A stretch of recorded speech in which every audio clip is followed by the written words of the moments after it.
my name is Jo Painter, and this is yet another edition of What's the Story on the peoplechronicles.com. I hope you'll like us on Facebook and sign up with our YouTube channel so that you don't miss any of the stories that we share here on the People Chronicles. It's all about the people and places and businesses in this community. I got to thinking about what's the story, and I have been for quite some time. What's going on with the bees? Our honeybees, they're dying off. And I walked down the street at the Penn Street Market, and there's Steve Finke. Hi, Steve. Hello. I kind of cornered you at your stand. Yes. You're with Meadow View Bees. Meadow View Beekeeping, right? Meadow View Beekeeping. And I just started grilling you with all these questions because I'm really curious about what's happening in our environment around us. That our honeybees are dying off. And I was asking you questions and you knew all about it. So thanks for agreeing to come in and share. Sure, happy to be here, yeah. I love the shirt, by the way. Thanks. Does it ever make you want to itch or slap them? Yeah, I get a lot of comments about it, that's for sure. Yes. How did you get into beekeeping?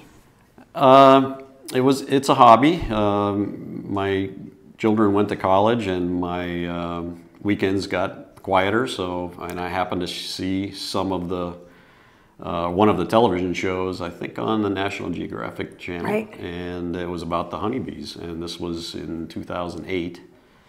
And what about the honeybees? What was the gist of the show? It was as I recall, the television show was about the challenges of pollinators and beekeeping, and that was 2008, so that was a few years after it was recognized that pollinators were dying.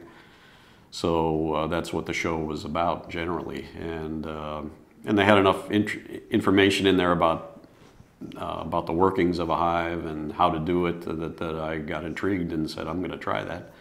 Really? It's a great outdoor hobby. If you like being outside and you like being in an orchard on a nice, warm, sunny day, it's a great thing to do, and they're low maintenance, so it's a great hobby. So I started with two, and two hives, two colonies, and enjoyed it so much the first year that I built 12 more colonies. Wow. That winter.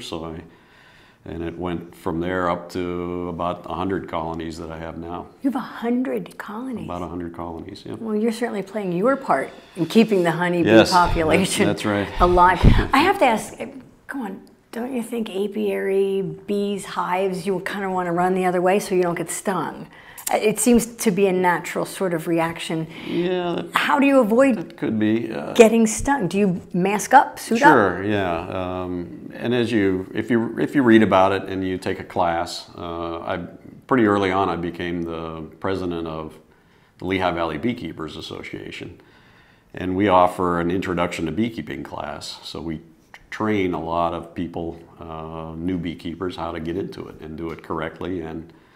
And one of the things we always say is you don't have to be worried about being stung all the time if you're a beekeeper. The clothing that you wear, and the use of some of the techniques and practices, like using a smoker to divert the bees' attention, and just the fact that you learn to move slowly and you don't bang things around. They don't like vibrations. You can keep the bees. Honeybees are very calm compared to other stinging insects anyway. Do they swarm typically? Would they swarm and chase if they were alarmed in some way? No, they would not the normal European honeybees. I mean, everyone's heard of Africanized bees, which are... I haven't. What's that? Well, Africanized bees, honeybees, came over from Africa, obviously, and into South America, and have been working their way up through Central America into the southern United States, and they're very defensive for honeybees, and they can be a little bit dangerous. Are they also pollinators? They also pollinate, sure, but they're just very defensive. So we don't have them in the north here yet, but lots of people have heard about them because they get some press as well. But generally in our area, honeybees are very docile, much more docile than yellow jackets or the wasps that live under our deck railings and around our swimming pools. So I've been chased by those once or twice. Yeah, they can be nasty. Yeah, it leaves you with that feeling. Yeah. Beekeeping, the art and the hobby, if you will, of beekeeping. was that first started so that you could harvest honey, as opposed to, like, I'm wondering, did you start it so you could harvest honey, or because you knew the bee colonies were dying out and you wanted to do something about it? What was your motivation? Well, I think I was interested in the outdoor, you know, really getting involved with nature as a process. I was never a big honey consumer as I grew up, so it probably wasn't the honey, but as we talked with all the people that take our classes, we realized that everybody gets into it for a different reason. Some just want to help the pollinators, some want to make honey, some want to sell it. Is it a good thing to do? I mean, when the bees are dying off, and we keep reading about it, and in fact, what really caught my attention is this past year, beekeepers have noticed a huge decline in 1 year in the bee population. Do we know why that happened, and did you experience it at your apiary? Well, there are declines, and I've only been doing this for 7 or 8 years now, but there are others in our clubs who have been doing it for 40 or 50 years, and they say that it's certainly much more difficult to keep honeybee colonies alive through our northern winters around here. Do we know why? And that's, you know, most of the research and most of the data that we see suggests that it's a few reasons. There are just a few more recent stressors on honeybee colonies that weren't around 25 or 30 years ago. What would they be? Probably first and foremost is there were some parasitic mites that came over from Asia in the mid-1980s. And they live in the brood, the babies, the larvae of the honeybees in the colony. And they drink the blood, or the hemolymph, the blood of the larvae as they're developing. So for every one mite that jumps into a cell when they pupate, 5 or 6 mites jump out. So they reproduce very quickly. And without treating a colony for mites, it'll most likely die by the 2nd year. It might make it through 1 winter, but it'll be dead the 2nd year. So that sounds like a very natural, if you will, phenomenon that is taking place in nature, because maybe they're coming from one geographic area and invading another. Right. What about the notion of pesticides?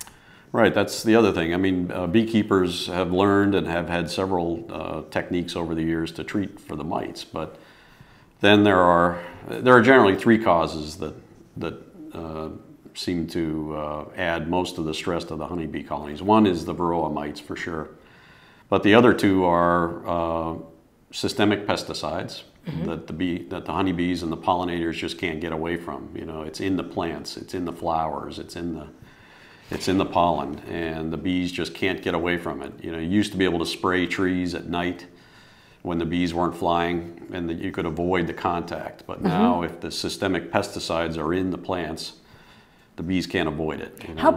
It must be pretty pervasive if it's killing bees. Is Sure, it because we want green lawns? It's partly that. I also make lots of presentations at garden clubs and other organizations, and I always say that I'm proud of the dandelions in my yard because they're a great source of nectar for honeybees, but that hasn't always been the thinking, of course. You know, a lot of people spray their yards, so we don't have dandelions, but that hurts the pollinators, you know, so what role do farms play, or farmers, and how are they affected when these bees die off?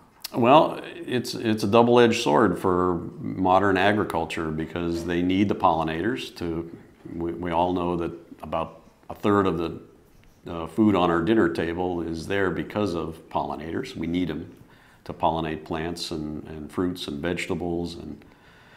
But at the same time, there are a lot of herbicides and pesticides that are used to kill other insects that will decrease the crop efficiency and yields, and those also affect pollinators. So it's really a double-edged sword modern agriculture. You want to kill the pests, but you want to let the pollinators live, and they're both bugs. You know, it's tough. Right. It's tough to differentiate. It really is.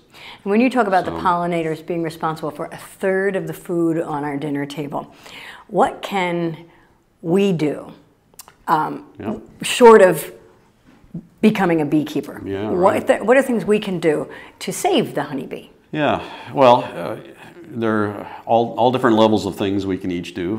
Number one, we can choose not to spray our yards and not to use herbicides and pesticides in our own properties.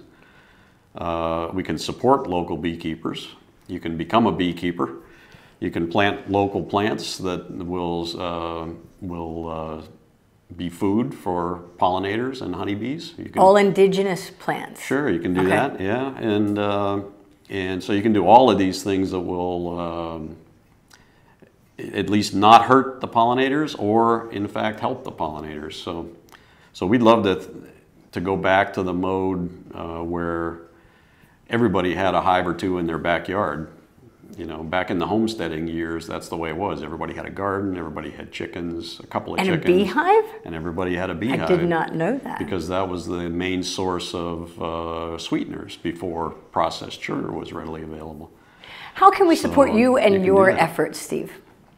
Well, you know, the local beekeeping associations are where all the, a lot of activity on, a lot of emphasis on the importance of pollinators and the presence of honeybees and the effects of all of our rest of our lives on honeybees and pollinators. So if you can help your local beekeeping association, that's a big part of it.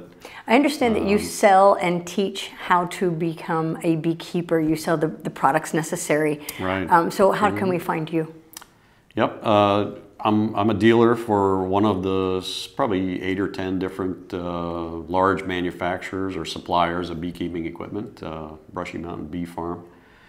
And if you Google beekeeping in Berks County or Kutztown or the Lehigh Valley, my website will probably come up. And that is? It's www.meadowviewbees.com. Meadowviewbees.com. You're located in Kutztown. In Kutztown, yep. But obviously you travel. Yep. And you teach.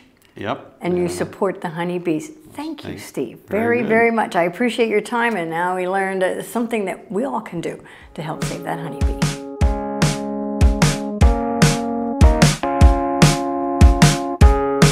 Enjoy a delicious breakfast, lunch, or dinner 7 days a week at Heidelberg Family Restaurant. We also serve family-style dinners in our banquet room every holiday. Enjoy ham, turkey, Pennsylvania Dutch filling, corn, pizza, beverage, and roll, priced right for adults and children. And don't forget delicious desserts baked every day in our own on-site bakery. Heidelberg Family Restaurant, the best-kept secret in Robisonia.